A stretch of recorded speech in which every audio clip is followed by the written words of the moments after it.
ਧੀਆਂ ਤੇ ਹਮੇਸ਼ਾ ਪੇਕਿਆਂ ਦੀ ਹੁੰਦੀ, लेकिन ये धी किस तरह की सी जी सावरियां दी होगी। माँ बाप का एडा वड्डा नुकसान भी करती, पूरा पिंड परेशान है। इन्हें 4-5 जानवर इस कुड़ी ने संभाले सी, बड़ी सियाणी धी सी, आपू जाती सी पबी पट्ठे लैके आती सी, घाह लैके आती सी, घर आके मझां भी चोंदी सी, और छड़ के एक गां रखी सी, ਉਹਦੇ ਨਾਲ बहुत ज़्यादा प्यार करते सी। आस्ट्रेलियन गां सी, ਉਹਦਾ 2-3 ਵਾਰੀ रेट भी लग्या 4-5 ਲੱਖ रुपया, लेकिन उस कुड़ी ने आख्या मैं गां नहीं बेचनी, इतना ज़्यादा ਉਹਦੇ ਨਾਲ प्यार करती सी। आखिरकार वो गां सूण वाली सी, उत्तों कुड़ी के ਜਿਹੜੇ ਦਿਹਾੜੇ ਰੱਖ ਦਿੱਤੇ ਸੀ ਨੇ, ਉਹ ਕੁੜੀ ਕਹਿੰਦੀ ਹੈ मैं ये शादी नहीं करनी जितनी देर तक मेरी गां नहीं सुनती। उन्हें आख्या नहीं पुत्र वो सोड़े पे ने, इस वास्ते तेरा असीं विआह करें, तू आके तक लवी करी। कुड़ी ने फिर अगू कोई ना कोई बोलिया, जिसले बारात आई घर आके जिसे रुखसी का टाइम होया तो कुड़ी जी गां को जाके बह रही, उत्थे बह के रोन ला पई। 2-3 जनानियां गए, उन्हें आख्या उठ पुत्र तेरा हुण रुखसी का टाइम। उन्हें आख्या ना मैं गां नूं छड्ड के नहीं जाना। उन्हें रस्सी फाड़ ली गां दी, ढेर रोन पिटन ला पई। बंदियां ने समझाया, उन्हें आख्या पुत्र तू नाल है, तू आ जी करी। उन्हें आख्या ना ना मैं अपनी गां नूं छड्ड के नहीं जाना। इतना ज़्यादा गां नाल प्यार सी। प्यो अगे होया, उन्हें जाके गां खोल के ना ते कुड़ी दे हत्थ च रस्सी फड़ाई। उन्हें आख्या पुत्र तू इनू नाल ही लै जा। जिन्हां दे घर कुड़ी पे देंदे सी वो बड़े गरीब बंदे सी, उन्हां दे घर ते एक बकरी भी नहीं सी, अगे पिछे छापे ही लगे सी उन्हां दे घर दे। उन्हां इसे तकिया इनू ते गां फड़ा दो, ते बड़े खुश हो गए कि गां साडे घर आ गई है। वो जनाब कुड़ी गई तो पूरा पिंड पे तकदा। उन्हें आख्या ते बड़ी सियाणी धी सी, अपने माँ प्यो दे नुकसान करके ते गां नाल ही लै चली है, उतों सूण वाली होई है, महीना सारा रह गया सी। बहरहाल वो कुड़ी नाल ही लैके टुर गई, बड़ी खुश है। ते जिहड़े उहदे सावरे सी वो भी बड़े खुश है। जिसे गां उत्थे घर पहुंची है तो उन्होंने टेंशन बन गई, मौसम बड़ा खराब है। उन्हें आख्या तू गां सूण वाली है। उन्हें आख्या जी इहदा कोई बंदोबस्त करिए, कोई ठारा जिहा बनाइए जिहदे गां थल्ले रवे, अगू खुरली चाहिए सी, पट्ठे चाहिए सी।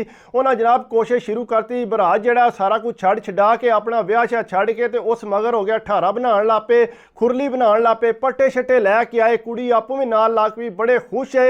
सावरे ते सोचदे कि गां साडे घर आ गई है, हुण असीं बड़े खुश है, क्योंकि ना ते बकरी भी नहीं सी अगे तकी। जनाब करदे कराया रोज़ाना सुबह उठ के उन्होंने बड़ी खिदमत करनी उस गां दी, चलो गां सूएगी, सानू दुध शुद्ध देगी।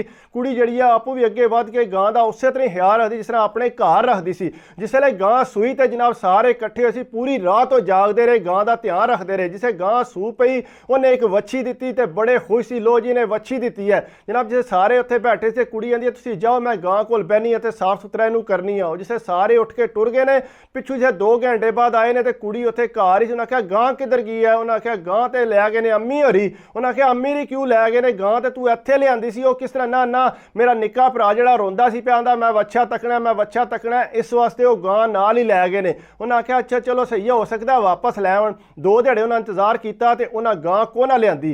अगू जिहड़ा बजुर्ग ने जिन्हां दे घर कुड़ी सी, वो कहंदे पुत्तर इन्हें साडे नाल कीता फ्रॉड, इन्हें गां इत्थे लिया के नाले साडे कोल खिदमत करा ली है ते गां जिहड़ी है फिर वापस टोर दित्ती है। ना असां उहदा सजरा दुध पीता है ते ना ही असां कोई होर चीज़ तकी है। इस वास्ते पुत्तर सानू भी कुछ सियाणप करने। उन्हें आख्या अब्बा जी हुण के करिए, सानू इन्हें धोखा ते बड़ी शार निकली। उन्हें आख्या पुत्तर बेशक शार निकली है तो सानू भी शारी तकानी पैनी है। उन्हें आख्या अब्बा जी के करना? उन्हें आख्या मैं तुहानूं दसना। अब्बा जी ने आख्या तुसीं इंज करो, सारे जिहड़े ना अपने अपने कपड़े बन लो ते असीं इन्हां दे घर च। उन्हें आख्या क्यों अब्बा जी उत्थे के करना जा? तुसीं चलो ना फिर मैं अगली गल दसना। वो जनाब सारा टब्बर चंगा वड्डा टब्बर सी, इन्हूं भी नाल। उन्हें आख्या किधर? उन्हें आख्या तेरे अब्बे दे घर चलिया, जाके उत्थे गां ही तक आवीए, नाले मुबारक दे आवीए। वो कहंदी है चलो, बड़ी खुश हो के चलो जी। उसे पिंड च इकट्ठे जे रहिंदे सी, जनाब सारा टब्बर उत्थे टुर गया। जिसे टब्बर गया जाके उत्थे मुबारक शारे दित्ती, बड़े खुश सारे बह गए। उन्हें जनाब चाह शाह बनाई। उन्हें आख्या चाह शाह पी के टुर जाणगे, लेकिन अगले चाह पी के जाण वाले ते है ही नहीं सी। वो जनाब बह रहे जूं बैठे।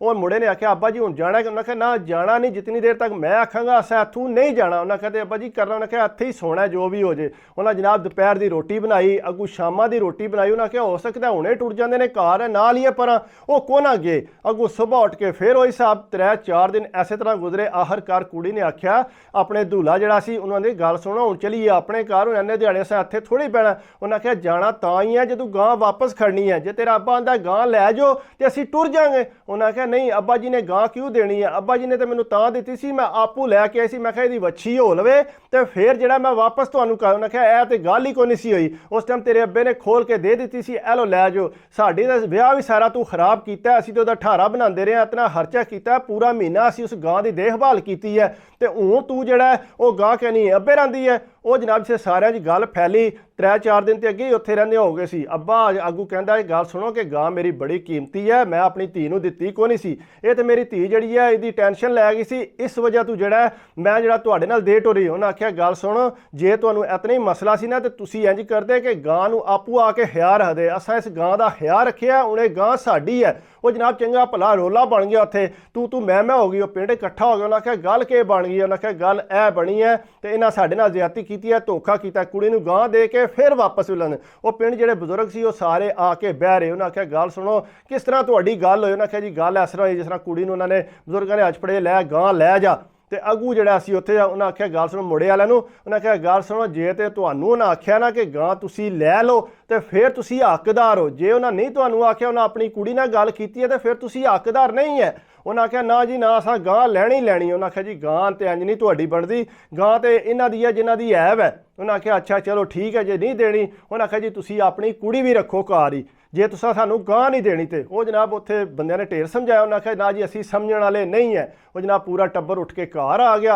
ਉਹਨਾਂ ਆਖਿਆ ਜੀ ਹੁਣ ਜੋ ਮਰਜ਼ੀ ਹੋ ਜਾਏ, ਇਸ ਕੁੜੀ ਨੂੰ ਤਲਾਕ ਹੀ ਦੇਣੀ ਹੈ, ਇਹਨਾਂ ਸਾਨੂੰ ਇਸਤੇਮਾਲ ਕੀਤਾ, ਅਸੀਂ ਐਡੇ ਵੀ ਝੁੱਡੂ ਨਹੀਂ ਹੈ ਕਿ ਜਿਹੜਾ ਤੁਹਾਡੇ ਵਾਸਤੇ ਜਿਹੜਾ ਸਾਰਾ ਕੁਝ ਕਰ ਦਈਏ। ਉਹ ਜਨਾਬ ਦਿਹਾੜੇ 2 ਨਹੀਂ ਗੁਜ਼ਰੇ, ਉਹ ਬਜ਼ੁਰਗ ਜਿਹੜਾ ਫਿਰ ਆਪਣੀ ਗਾਂ ਖੋਲ ਕੇ ਤੇ ਨਾਲ ਵੱਛੀ ਲਾਈ ਤੇ ਫਿਰ ਉਹਨਾਂ ਦੇ ਘਰ ਲੈਂਦੀ। ਉਹਨਾਂ ਆਖਿਆ ਲੋ ਜੀ ਆ ਤੁਸੀਂ ਰੱਖ ਲਓ ਗਾਂ ਤੇ ਵੱਛੀ ਵੀ ਤੁਸੀਂ ਰੱਖ ਲਓ, ਮੇਰੀ ਧੀ ਉਂਝ ਬੜੀ ਚੰਗੀ ਹੈ, ਲੇਕਿਨ ਉਸ ਟਾਈਮ ਜਿਹੜਾ ਉਹ ਜ਼ਿਆਦਾ ਜਜ਼ਬਾਤ 'ਚ ਆ ਗਈ ਸੀ, ਜਿਹਦੀ ਵਜ੍ਹਾ ਨਾਲ ਮੈਂ ਗਾਂ ਜਿਹੜੀ ਹੈ ਨਾਲ ਤੋੜ ਦਿੱਤੀ ਸੀ। ਇਸ ਵਾਸਤੇ ਅਗਰ ਤੁਸੀਂ ਰੱਖਣੀ ਹੈ ਤੇ ਤੁਸੀਂ ਰੱਖ ਲਓ। ਉਹਨਾਂ ਆਖਿਆ ਜੀ ਬਿਲਕੁਲ ਅਸਾਂ ਰੱਖਣੀ ਹੈ ਨਾ, ਅਸਾਂ ਧੀ ਤੁਹਾਡੀ ਰੱਖਣੀ ਤਾਂ ਜੇ ਤੁਸੀਂ ਗਾਂ ਸਾਨੂੰ ਦੇਣੀ ਹੈ ਤੇ। ਉਹਨਾਂ ਆਖਿਆ ਠੀਕ ਹੈ ਜੀ ਤੁਸੀਂ ਗਾਂ ਸਾਡੀ ਰੱਖ ਲਓ। ਉਹਨਾਂ ਗਾਂ ਰੱਖ ਲਈ। ਅਗੂ ਧੀ ਜਿਹੜੀ ਹੈ ਬੜਾ ਅੰਦਰੂ ਤੇ ਉਹਨੂੰ ਵੱਟ ਪਵੇ ਕਿ ਮੈਂ ਆਪਣੇ ਮਾਪਿਓ ਦਾ ਇੰਨਾ ਨੁਕਸਾਨ ਕਰ ਦਿੱਤਾ, ਮੈਨੂੰ ਗਾਂ ਇਤਨੀ ਪਸੰਦ ਸੀ। ਉਹਨਾਂ ਆਖਿਆ ਤੈਨੂੰ ਪਸੰਦ ਸੀ ਤੇ ਤੂੰ ਘਰ ਲੈਂਦੀ ਹੈ ਨਾ, ਬਸ ਠੀਕ ਹੈ, ਹੁਣ ਤੂੰ ਗਾਂ ਦਾ ਇੱਥੇ ਹਿਆ ਰੱਖ। ਉਹਨੇ ਆਖਿਆ ਨਹੀਂ, ਮੈਂ ਜਿਹੜਾ ਆਪਣੇ ਮਾਂ-ਬਾਪ ਕੋਲ ਹੀ ਉਸ ਗਾਂ ਨੂੰ ਤੱਕਣਾ ਚਾਹੁੰਦੀ ਸਾਂ। ਲੇਕਿਨ ਇਸ ਤਰ੍ਹਾਂ ਹੁੰਦਾ ਨਾ ਕਿ ਜਾਨਵਰਾਂ ਨਾਲ ਬੰਦੇ ਪਿਆਰ ਕਰਦੇ ਨੇ। ਉਹਨੇ ਕੋਸ਼ਿਸ਼ ਕੀਤੀ ਹੈ ਕਿ ਆਪਣੇ ਮਾਂ-ਬਾਪ ਵਾਸਤੇ ਬਿਹਤਰੀ ਕੀਤੀ, ਚਲੋ ਮੈਂ ਇੱਥੇ ਰਹਿ ਕੇ ਤੇ ਇਹਨਾਂ ਕੋਲ ਖਿਦਮਤ ਕਰਾਂਗੀ ਗਾਂ ਦੀ ਤੇ ਬਾਅਦ 'ਚ ਇਹਨਾਂ ਨੂੰ ਵਾਪਸ ਕਰ ਦੇਣ। ਲੇਕਿਨ ਉਹ ਵੀ ਬੜੇ ਹੁਸ਼ਿਆਰ ਨਿਕਲੇ, ਉਹਨਾਂ ਤੇ ਗਾਂ ਲੈ ਕੇ ਛੱਡੀ, ਉਹਨਾਂ ਦੇ ਅੱਗੇ ਨਾ ਬੱਕਰੀ ਰੱਖੀ ਸੀ, ਉਹਨਾਂ ਤੇ ਸ਼ੁਕਰ ਕੀਤਾ ਸਾਡੇ ਘਰ ਗਾਂ ਆਈ ਹੈ।